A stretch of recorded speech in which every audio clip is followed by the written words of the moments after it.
This is The Basketball Show with Shane the Hammer Heel.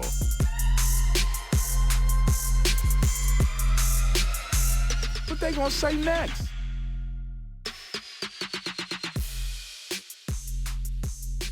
Hello everybody, you are watching The Basketball Show. Joe and Hammer with you. So excited to be back. We've got a brand new season, a brand new set and studio. Am I right in thinking that that's a brand new top as well? No, still same old crusty top. Oh really? Just not been washed, you've still got the creases down the arms. Exactly. No, it really is exciting to be with you. Before we get into it, a special mention to our sponsors that are back on board as well. TCL, they've been with us since the very, very beginning. 5 years. The TCL 35G here as well. We love their products, fantastic display. Actually, if you pick that up, I think it's $599, but you also get these babies, which are true wireless headphones for free as well. So value. Shout out to TCL. 2K23 are also back with us this season, and a special welcome to UPC Oz, Hammer. New sponsor, UP Oz. We'll get to, well, they'll be later on in the show. We'll talk a little bit more about them then, but Australian owned, we love them. Yeah, definitely. All right, where to? Well, what did you do in the off season? NBA Summer League, just gallivanting around the globe. Yeah, it was good fun. Summer League was actually amazing in Vegas. There were that many Aussies there. Tell us something we don't know. Well, Summer League in Vegas. I never want to go back to to Vegas ever again. First of all, okay. But the basketball was That'll great. change. There were Aussies everywhere. Like Liam and I were over there, and we were running between the two arenas, literally trying to catch all the Aussie guys, all the NBL guys that we know as well playing. So. Really cool experience.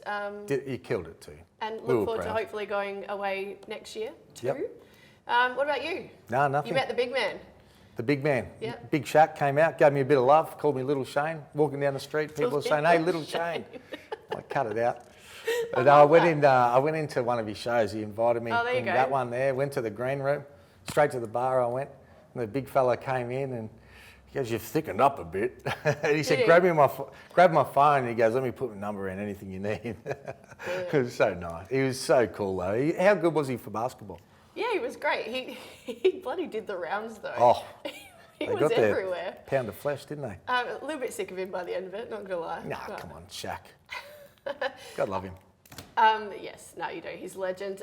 We have to also, one of the biggest things, in fact, probably the biggest thing to do with basketball this year, the Women's World Cup. How good. It was unbelievable. Record numbers. It was unbelievable. We're going to talk about it now in the spotlight.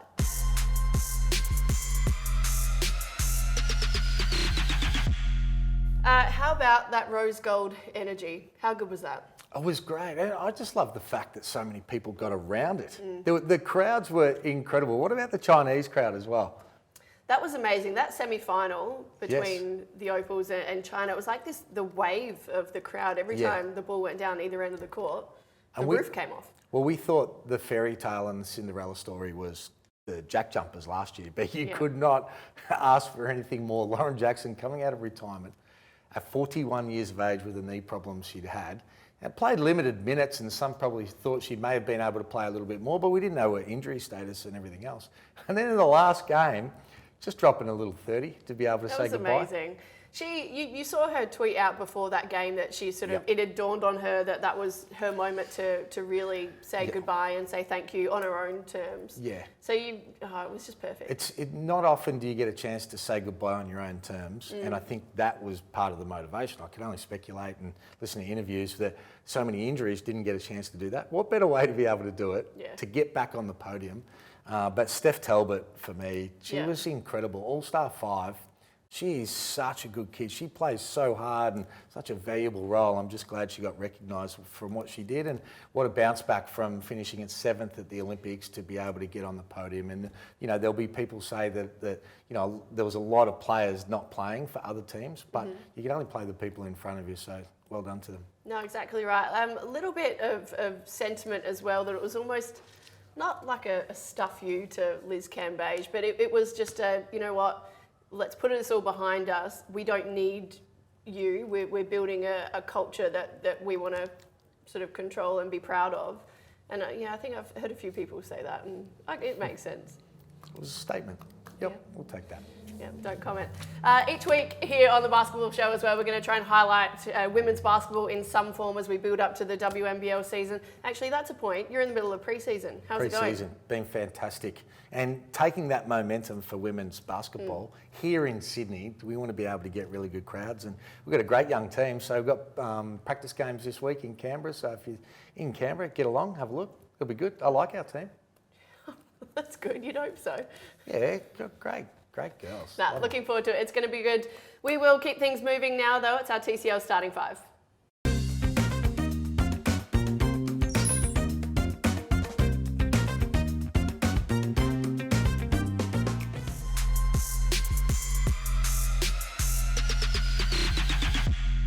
Hammer, I know you're not the biggest fan of Adelaide, but can we talk about how well the 36ers What are you did over in the talking about, States? Joe? This is the team. They represent Adelaide. How good were they? It was incredible. They were so impressive, especially obviously in that first game. Phoenix just completely underestimated them. Yeah, and nobody ever thought that an NBL team could ever beat an NBA team with a full roster, and they did it. I love their imports. I love Mitch McCarron. CJ's put together a great team, and I'm looking forward to them getting back to the NBL and seeing how that translates because they're tough. They've got defense, they've got offense, they're really well balanced. I like everything about them. Were you surprised that all three of their imports were on the plane home? Oh, yeah, sort of. I think a few people were. I would have been more surprised if someone got picked up, to be honest, just because they've been scouted for a long period of time. It's not like the scouts, it's the first time they've seen Did you see they them. made such a point of it, though? The three of them had the photo. I love it. Good on you. Celebrate that, fellas. I think all three are capable of getting to the NBA, no doubt about that. Yeah, no, looking forward to seeing them this week. I think they've got Tassie Thursday and then the Hawks on Saturday, I believe. So Bang, bang. You'd think so. Yes. Brisbane, they are 0-3 to start the season. I'm not shocked. I've been telling everybody for the last month. I remember having dinner with Homicide and I said, mate, this team's not a top 4 team. And he went off his chops and then said they might even not make the top 6. But, you know, as they're different than what I'm saying about Adelaide. This team, they've got some names, they've got talent, but I'm just not sure the personalities blend. You even see some of the body language and everything else. Now, I'm not saying they can't fight back and they can't become a good team, but the challenge is right there, right now. And I'm not sure, I just don't see them being in the top 4. Yeah, okay, we'll touch on the Bullets a little later in the show. We've got to talk about the Breakers though. How amazing seeing those guys back on their home court for the first time in like a year and a half. How good for them, but even more so for their fans. Yeah, it was amazing. Yeah, so and to get the W as well. Friends, and we know they love their basketball over there in New Zealand. So for them to be able to get that win, I like the get-ups too. Nice and bright, those pink uniforms. But they've done well. So it'll be interesting to see how their season plays out. But, you know, good start that they could get that win. And, yeah, nice for all the fans. Focusing on the NBA now, the Golden State Warriors are in a little disarray at the moment. Trouble in paradise, of course, with Jordan Poole and Draymond Green. I don't know why his name just slipped my mind. Is that a concern for them defending their I'll tell you the chip? only concern. Someone's got to lose their job. It's an absolute disgrace that somebody within their core group leaked out a video. If you're a player, that's where the element of trust comes in and the culture that's built. Someone's got to lose their job. Maybe a couple of people have to lose their job. The fact that 2 guys got in a fight, that's not a surprise. That happens, you know, regularly. Yeah. Okay. You know, and good cultures deal with it. And Draymond's come out, he's owned it, and you move on. And I'm sure that will be the case as they move forward. But, geez, as a club, they would be very disappointed. I can't remember who said it, but I did read something that someone said the entire video production team should lose their job over it. I mean, a bit extreme or... I think, well, they have to investigate it and they have to find out because as a player, they've got no trust for those guys anymore. That's their careers. The amount of stress that goes into it after that gets leaked from a club and for their team, that's based on one person potentially that's leaked that. It's really bad. I've got to ask you about Victor Wembanyama as well. We obviously saw him for Met 92 playing against G League Ignite. Were you as shook by him out there and his presence and his ability at his height and age as everyone else was? You don't see that. What is he, 7'4"? He was shooting threes, he blocked shots, he had mobility, his footwork to be able to do what he did, his balance. Normally, guys that are even shorter than him but still tall grow into their bodies, they develop so much later, but he is just the full package. And, I think when the NBA comes out and says, we're watching, don't tank for this guy, he's that special. I mean, geez, who knows what he could do when he gets to the NBA. I feel like everyone's going to be tanking for him. Richard Jefferson said that if Victor and LeBron were in the same draft class... Yeah, it's not close. You just can't argue with that comment, can you? But you think about it and you go, this is LeBron. But we know LeBron because of his longevity for 20 years and the player he's turned out to be. But if you looked at both of them at the same age, as good as LeBron was, you can't go past that. It's just, no, and it's bonkers though. That length and talent and mobility is incredible. He will change a team's fortunes. Yeah, most definitely. French basketball in very, very good hands with their crop of young guys coming through as well. Alrighty, we will keep things moving and bring in Matty Logue next. Breaking all the big news in basketball with Matt Logue. It is time for the Lowdown with News Corp's Matt Logue, award-winning journalist. In fact, congratulations. Oh, thank you. Yeah, very humbling. A story that had to be written, and we saw the benefits of that at the World Cup for the Opals. Without Liz, the culture rather thrived, and Lauren doing what she does. So yeah, I think moving forward, the Opals will be better for it. Let's hope so. They were pretty amazing, that's for sure. Let's get straight into the Lowdown. Melbourne United, they're climbing an uphill battle at the moment. It's pretty safe to say. Yeah. What are you hearing there? Yeah, well, there could be roster changes. At the moment, Melbourne United have told me point blank that they can't rule out roster changes. Import power forward Jordan Caroline is under pressure, and the club certainly are not denying that. He's underperformed, particularly at the Blitz. They've had 2 games so far. He was okay against the Sydney Kings, but 10 points, 10 rebounds, but they need more.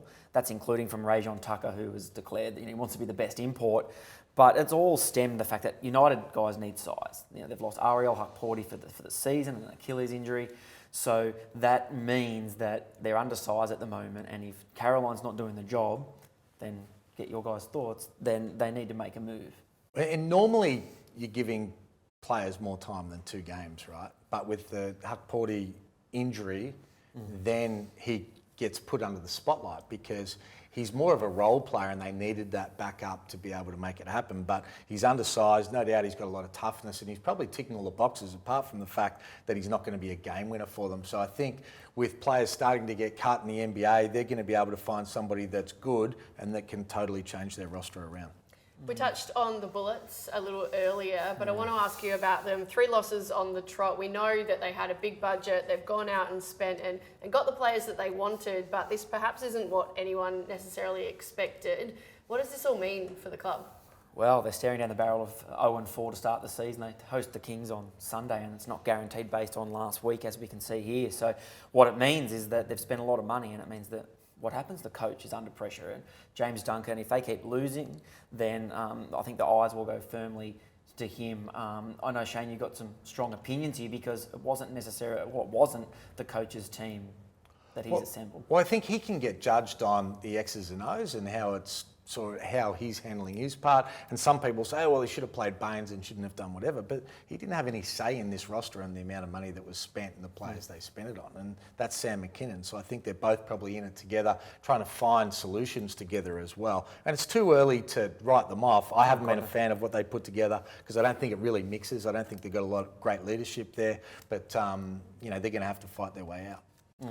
We saw the success of the 36ers over in the States in those NBA preseason games. What are you hearing about the concept moving forward, though? It doesn't sound particularly promising. Well, it should be promising based off that result. It was remarkable, but the NBL teams need to put their hands up, and there's a lot of teams that have gone cold on the concept because they've got to pay to go over there. It disrupts their preseason. You're seeing Adelaide not starting their season until round 3, effectively.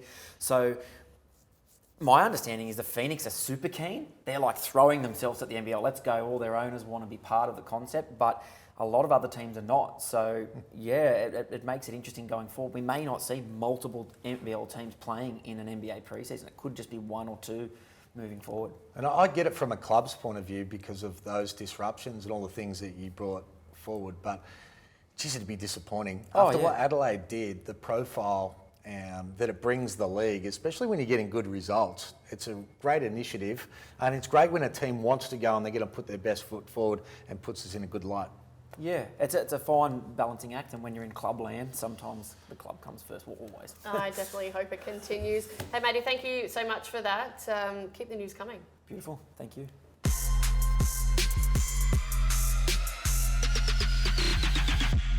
Alrighty, Crystal Gazing returns this season where we take a look at the upcoming round of NBL games and give our predictions for what's to come. Let's bring in D-Ruck as we always do, former NBL MVP. D, how are you? How's the off-season been? Very well, Joe. Glad to be back. The off-season went really quickly. I can't believe we're back here. I feel a little bit rusty, though, Hammer and Matt, but it won't affect me on these predictions. Okay, well, we got a trophy. Is there a trophy presentation? Do I get a TCL phone? Games? What do I get, JoJo? Did you actually win it Of course last I year? won it. I did not It was know never that. in doubt. Oh, okay. Listen up. I skedaddled before the end of the season, so Yeah, I you did. missed that. Yeah. All right, let's fire through the third round of the NBL. D, coming to you first. Adelaide are hosting Tassie on Thursday. You'd have to be crazy to tip against Adelaide right now. Look, they look outstanding. I know they got blown out by OKC, but I don't think Tassie, currently the way they're assembled, will be able to handle Adelaide. Yeah, I think everyone here shares that sentiment. Maddie, Sydney hosting Cairns Friday night. Yeah, King's front office have done a tremendous job to reload, post Adams and Darrell Martin, etc. And yeah, they'll be way too good here. Xavier Cooks has gone to another level, and Derek Walton Jr. Wow. He's been very impressive, Hammer. Perth taking on Melbourne United, also Friday. This will be an intriguing game because Perth had a couple of easy ones at home. They played today as we shoot this. And Melbourne, had a win in overtime against New Zealand and then got blown out. So I think there's a lot more upside on both teams. They'll get better, but I'm going to go Perth at home. Derek, Adelaide are back in action on Saturday against Illawarra. Dare I say that you're going to tip against them? I'm not, Joe, but it is a danger game. I know Shane didn't love Illawarra in the preseason, but they've been a little bit better than I think you probably give them credit for. They're still a dangerous team. They got enough guys that know this league, but Adelaide should win that game by 10 to 15 easily. Southeast Melbourne taking on the New Zealand Breakers also on Saturday. Hammer, who have you got for that one? It's a bit hard to judge Southeast Melbourne at the moment. They look like with guys out and guys underdone. Mitch Creek is, he's going to continue to get better as he gets fitter as well. But they've probably still been a little bit disappointing. I don't know what's happened to guys like Tarangi, guys out, whether they can step up to be able to help carry that team. Adnam's done a good job. Obviously, with a couple back with Chi and Brockhoff, that will make them better. But you'd have to think they're going to be a little bit underdone as well. So who's the game? Southeast Melbourne and New Zealand? I'm going to go New Zealand. Oh, there we go. All right. Maddie, Melbourne hosting Tassie. Rajon Tucker said he wants to be the best import in the league. Didn't he say He said he was. Didn't he say he was? Well, the he best thinks new he import? is. Well, it's time to prove it, young fella. Let's go. They have to win this game. So you're tipping Melbourne against Tassie? Yep. Alrighty. Derek, Brisbane hosting Sydney. You'll be there for that game courtside. Yeah, and I like how you rigged this to put me on the hot seat already, Joe. You know the Bullets have lost 3 in a row. It's tense. This is the home opener. And you know what I'm going to have to do? I'm going to have to tip against them. I just don't like their chances against Sydney. Sydney didn't play that well, and they beat them pretty easily the other night, Shane. So it's rough up here.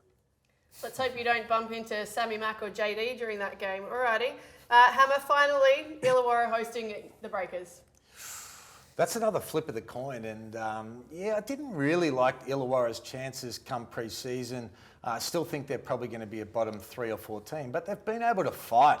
Well done to Jacob being able to throw Lockie Dent into the lineup. How good's he been so far? Just a local kid. I watched him grow up through the Nationals, and he's been putting on a show. He's going to have another good game, and if they do that, then they can probably eke out a win. I can't wait for round 3 of the NBL. Now that I've heard all of your tips as well, I'm going to submit mine post-show. Thanks, gents. Not a problem.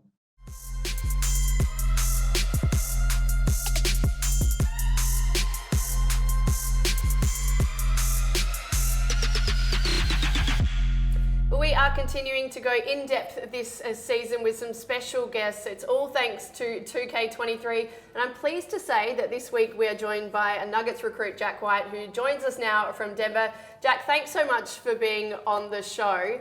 How is it all going over there? How has camp been? How are you finding it?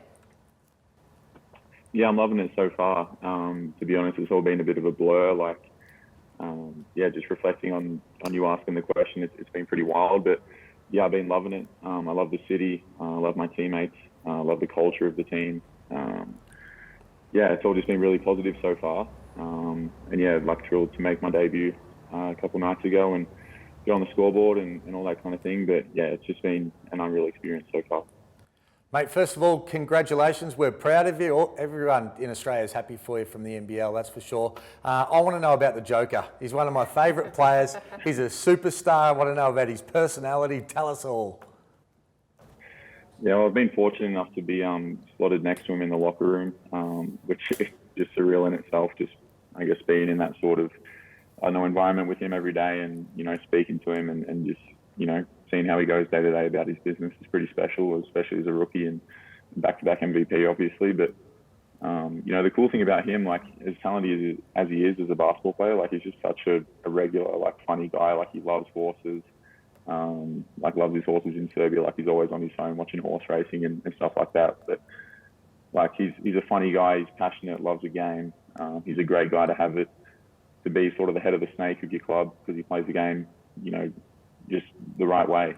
He's unselfish. He just wants to win. And, when the best players have that mindset, it's a really positive thing. So, yeah, just awesome to be around him on a daily basis. From the outside looking in, it really does seem like you're in amongst a really great group of guys. Who have you connected the most with? Who are you sort of leaning on as a mentor, I suppose? As a mentor, I'm slotted next to Joker and Aaron Gordon, and AG and sort of Jeff Green are guys more or less at my position that I've been able to learn from and match up on at practice. And Jeff Green, for example, he's been in the league for this must be his 15th or 16th year. He's a true pro and you're just a great guy, just like everyone else. And to have those guys around you is definitely something I'm not taking for granted. But yeah, I get along well with all the guys. It's actually just such a great group. I've been pretty spoiled with the, quality of, team morale and everything of that nature over my 3 years as a pro so far. So definitely got no complaints. What's surprised you the most? Maybe something on court and then maybe something off court, the planes, the jewellery, the cars, whatever. What's surprised you just going in there?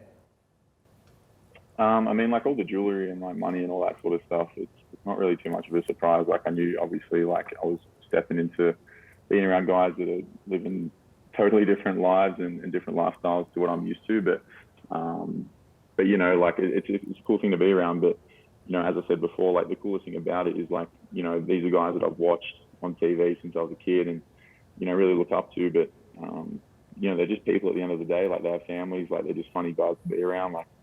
They just enjoy, being in the locker room and talking smack and having fun out on the court. And it just makes, coming to work each day really enjoyable. So I think we have a really good environment there. But in terms of on the court, nothing's really taken me by surprise. I think the biggest thing is being around it in person is just the ability guys have to make tough shots. End of the shot clock, guys are able to break it down and you can play great defense. For example, playing on Michael Porter Jr., he's 6'10" and he's raising up and shooting a high release. You can be right there in his grill, but to him, that's a good shot. You don't bother him. So just being around guys that are sort of at that level and against Chicago, watching Zach LaVine and DeMar DeRozan just get the spots and we're trying to defend, but these guys are just professional scorers, and it's just really cool to see up close. You've been over there for a few months now. We were looking at some vision there of Summer League in Las Vegas. Have you had a chance to catch up with any of the old Duke guys? I know you had a great relationship with Coach K. Has he sort of spoken to you at all or given you any advice about being over there in the NBA system? Nothing too specific from him there yet. I was actually planning on going to Duke and visiting after Summer League, but had to head back to Denver to do some medical and physical stuff after I signed. So yeah, unfortunately missed out on that and catching up with him. But yeah, funnily enough, like speaking to Coach K, I just watched the Redeem team yesterday, and it was pretty cool to see him in that, in that light after seeing him as a college coach, and then seeing him sort of up close and personal as the USA basketball coach was pretty cool. But yeah, I've been in touch with like a bunch of my Duke guys. I saw a few of them like Marvin Bagley and Gary Trent when we were out working out down in Miami in the off season, because Jeff Green hosted us down there, which again, just a credit to how he is as a teammate and as a mentor. But yeah, like it's amazing how it's all connected. So yeah, looking forward to crossing paths with a lot of the guys throughout the year. How much feedback have they given you throughout camp, and what's expected from you, and what's the next sort of part for you between your contract and NBA, G League and all the rest of it?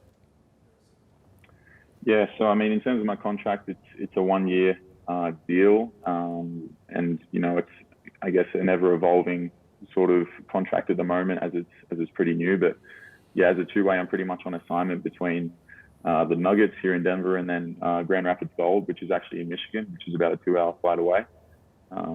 So yeah, pretty much me and Colin Gillespie, the other two-way, will be on assignment between those two teams, I guess, pending injuries and availability, schedule, a number of factors. But all that's pretty new to me. But in terms of feedback and stuff, it's all been really positive so far. Like, I feel like I've improved a lot as a player already, just being in this environment and working every day. And yeah, like, there hasn't been anything too specific about, I guess, what the future holds. I'm just trying to make the most of the opportunity that I have each day to get better and learn from these great players that I'm around each day.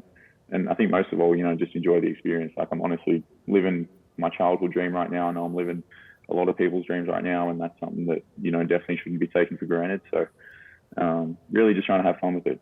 I got no complaints about this situation. I'm really just trying to work and get better and stay here. I love it in Denver, and I feel like if I do the right things throughout the year and play hard and continue to get better, then there'll be opportunities there. So yeah, just trying to take it day by day.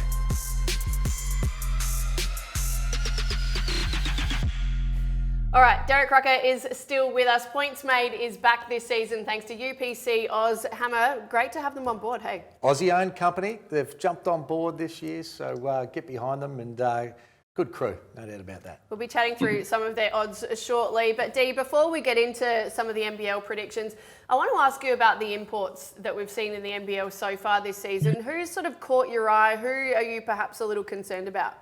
Now, look, I know who you're referring to here. We're talking about Tucker down from Melbourne United. He's had some pretty poor games, and yesterday's blowout against the Kings was embarrassing. And he didn't show up, and he really found out what championship level play in the NBL looks like. Now, he's got a tough coach, a wise coach in Dean Vickerman, and he's going to have to lift, because we know Dean is not averse to sitting his imports on the bench and making them watch the game and learn the game and decide if they want to make a contribution. Certainly is. Who don't we like? That's the key. Who's in the hot seat right now? Yesterday's game down in Tasmania was interesting, right? Because Aaron Baines and Josh Majette both missed basically the entire fourth quarter and the overtime period. The only problem is Baines isn't an import. So that leads me to Majette. Is he in trouble? He didn't look productive. No. He hasn't really looked productive. I like him, Shane, but if you don't play down the stretch, that might be a pink flag. Maybe not a red flag, but a pink one.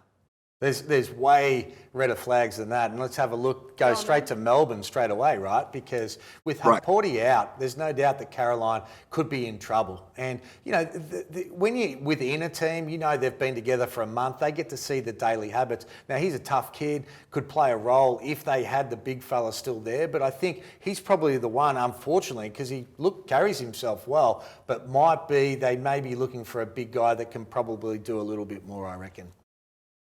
I really like what the Kings have done, though. They've got good balance in their imports. And look, they have the fortune of having Xavier Cooks. In this competition, I believe historically you need to cover the 1 and the 4 spot. And this leads me to believe that Brisbane, who has an import position remaining, but may be short on capital, Shane, they've got to go out and find a 4. They've got to get a 4 import right now that can guard guys like Cooks that can guard Creek, that can guard a Jack McVay, an awkward 4 in this league. And I think if Brisbane do that, that will help their other imports. Right now, they're lacking that. And I believe they're the only team that hasn't filled their full quota of import positions. Maybe that is the shining light for Brizzy. Let's get into some predictions now, guys. We'll get back to the individual MVP focus in a second, but I want to ask you about the top 4 and bottom 4. Hammer, I'll come to you first. Who is your top 4 this season?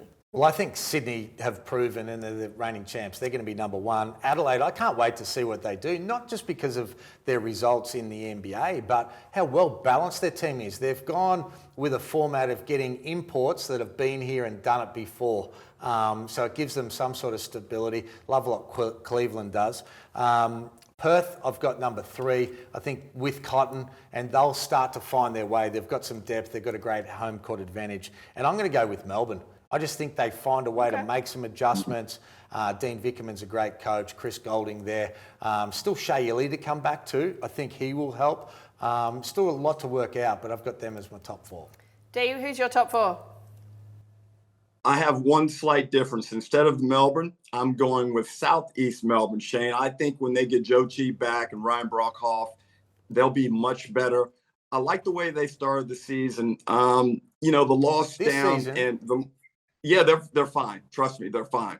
Creek isn't even healthy yet, and when he gets healthy, he'll totally transform the way that team plays. Kyle Adnam finally, Shane, after us saying give him the keys to the car for the past 2 or 3 seasons, he's got freedom. And he didn't have a good game in their last game, but now he's not looking over his shoulder wondering, okay, am I going to be benched or whatever? He knows he can come back and he can deal with adversity. I kind of think this might be their year to creep into the top 4, Shane. Hey, can't come soon enough for Tommy Greer and Simon Mitchell, that's for sure. I want to ask about your bottom 4 now, Dee. Who have you got? Killing me. I'm going to go with Brisbane, New Zealand, Illawarra, and I'm struggling on this 4th team because there's some good teams that I'm going to have to say are going to finish 4th. And I think it might be Tasmania. Oh, you're not going to get parking. Fairy tale's this over, week in according to Brisbane. Derek. You're not going to get parking in Brisbane courtside, mate. Good luck with getting any food as well. I'm going to go, it's very close. I'm going to go Tassie, Cairns, New Zealand, and Illawarra as the bottom 4. But 2 sections to this NBL. Well, for me. it's very difficult because Brisbane, Cairns, Melbourne, Tassie, Southeast Melbourne, I can see all those teams being in this jumble for anywhere from 4 spots to number 8 spot. Like we've been through this in previous years where it gets really tight through there and we get down to the final fortnight of the season before things really figure themselves out. So a lot of it will depend on health. If you get on a run, Brisbane having 3 games on the road to start the season is really rough. I don't care what type of talent you have. When you lose 3 games in a row, some things start to get eaten away at. Your morale, your confidence can be eroded. So they've got a big test this weekend. Yeah, every win matters in this league, as we know. Hammer, I'll come to you now. Yep. I've got to ask about the MVP for this season. Who is your pick? Well, you've got to go Bryce Cotton. He's the favourite to win it, and there's good reason for that because he's probably the best player in the league, and he's just continued to get it done game after game. But I think probably the best value might be Randall in Adelaide. With his performances that he's put up so far, he's got the potential to put points on the board. Great defenders around him. He's going to have a lot of the ball, so I expect him to have a great season as well. We're talking about that value. Bryce Cotton's $3.25 according to UPC Oz. Walton Jr.'s $4.50, Tucker $9, Mitch Creek $10, and Craig Randall $11. So that's actually not a bad shout. Who have you got, Dee? I've got Xavier Cooks. Right now, he is the most impactful player in the competition for the time he plays on the court. That he is just a tough matchup. Look at that. Hammer, remember when you used to be able to do that? We had a joke about that before the show. He put Humphreys in it. Boom.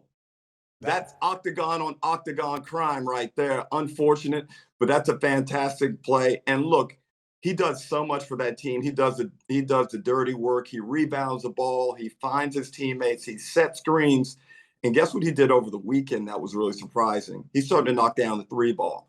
And if that becomes a staple of his game, Shane, the Kings going to be very tough to stop. He's tough. He's an NBA player, no doubt about that. And for those people who agree with Derek, get to UPC because they got a little something for you about Cookie being the MVP. Just an absolute stud of $8. That's pretty good value too, actually.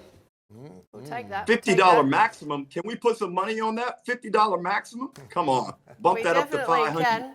That is upcoz.com. So head there and have a look at all the futures for the NBL season. Dee, thank you so much for being with us again. So excited to carry on with this season, and we'll chat to you again soon. Well, yes, it is going to be a great one. Really looking forward to getting into it properly. Hey, how good is it to have basketball back? Yeah, it's hey, awesome. World Cup, NBL, WNBL to come soon as well. Exactly. It feels like there's a lot of momentum in basketball at the moment. Special thanks again to TCL Mobile, 2K23, and of course UPC Oz for coming on this season, and to you guys for watching as well. We love having you as our fans of the show, I suppose. No doubt about that. Yep. Alrighty. Well, we'll be back next week. Have a good one. This is a co-production by News Corp Australia and Closer Sports.